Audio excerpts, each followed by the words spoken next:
Across the ports of southern England, as nightfall fell, some stopped to pray. A monumental Operations Eve was 80 years ago today. They watched and waited for their window, calculated tides and tempestuous weather. And as Normandy slept, the stage was set for a day that would change the world forever.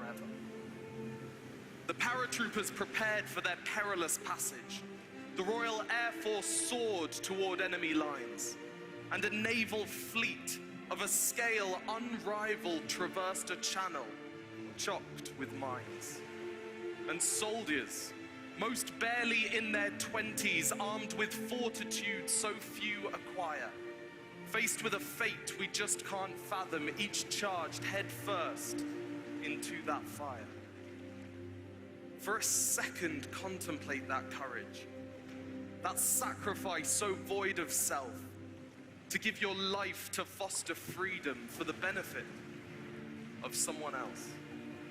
When the longest day was finally finished and they'd seized a foothold on that ground, because of all who bravely bore that burden, the Atlantic wall came crashing down. That's why we dwell on D-Day decades later, why we mark such days from history, why we honor those that were dealt that duty and protect their lasting legacy, why we gather together to give recognition. It's a promise, a vow that will not cease to show gratitude for the lives and the future they fought for, in a safety and freedom that they'll never know. It's why we teach each fresh new generation to stay connected in one common way.